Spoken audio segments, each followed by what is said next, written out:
ആര്യ ആര്യ ആര്യ ഒരു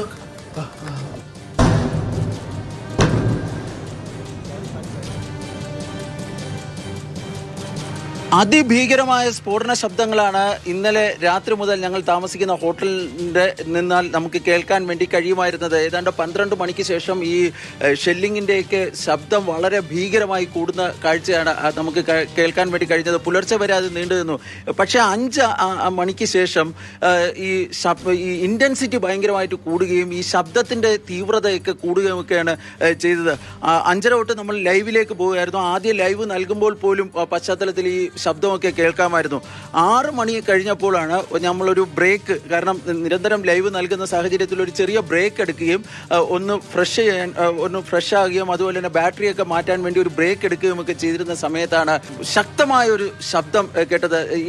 ഈ ഏതാണ്ട് ഒരു കുലുക്കം പോലെയൊക്കെ തോന്നി. അത്രയ്ക്ക് ഭീകരമായ ശബ്ദമായിരുന്നു ഉണ്ടായിരുന്നത്. ആര്യ ആര്യ ആര്യ ഒരു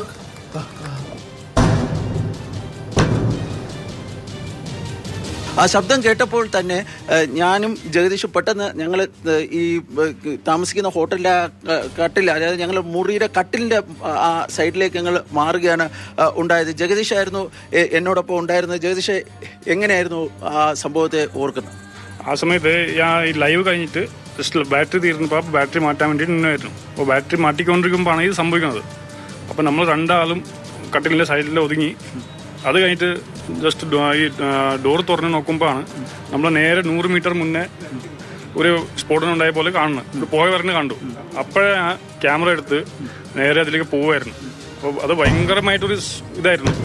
ആദ്യമായിട്ടാണ് ഇത്ര വലിയൊരു ശബ്ദം കേൾക്കുന്നത്.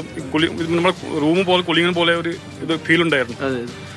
ഈ ജഗദീഷ് പറഞ്ഞത് സത്യമാണ്. കാരണം ഞങ്ങൾ ഇന്നലെ പൂഞ്ചിലായിരുന്നു. പൂഞ്ചിലും ഇതുപോലത്തെ ശബ്ദമൊക്കെ, സ്ഫോടന ശബ്ദമൊക്കെ കേട്ടിരുന്നു. അതായിരുന്നു ഏറ്റവും വലുതെന്നായിരുന്നു ഞങ്ങൾ കരുതിയിരുന്നത്. പക്ഷേ അതിലും എത്രയോ അടുത്തായിരുന്നു ഇപ്പോൾ ഞങ്ങൾ ഇന്നൊരു പുലർച്ചെ ഞങ്ങൾ അനുഭവിച്ച ഈ ശബ്ദം എന്ന് പറയാം. കാരണം ഇത് വളരെ അടുത്താണ്. ഇപ്പോഴും അവിടെ ഈ പശ്ചാത്തലത്തിൽ നോക്കിക്കഴിഞ്ഞു കഴിഞ്ഞാൽ ഈ പുകപടലങ്ങൾ ഉയരുന്നത് കാണാം.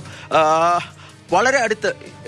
എന്തായാലും അതൊരു ജനവാസ കേന്ദ്രമാണ്. വലിയ നാശനഷ്ടം ഉണ്ടായിരിക്കാനാണ് സാധ്യത. അത് ഈ ഷെല്ലിംഗ് ആണോ അതല്ല മറ്റെന്തെങ്കിലുമാണോ എന്നുള്ളതിനെ സംബന്ധിച്ച്, മിസൈലാണോ എന്നൊന്നും അറിയില്ല.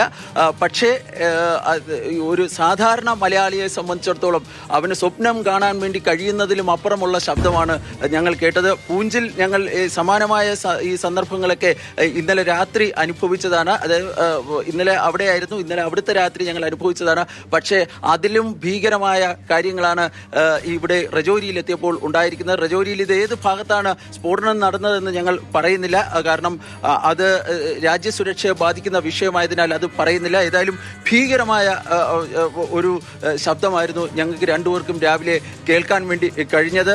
ഏതായാലും ഇവിടെ ഈ അതിർത്തി കൂടുതൽ അശാന്തിയിലേക്ക് പോകുകയാണ്. ക്യാമറാമാൻ ജഗദീഷ് വിഷ്ണുവിനൊപ്പം ബി ബാലഗോപാൽ, മാതൃഭൂമി ന്യൂസ്.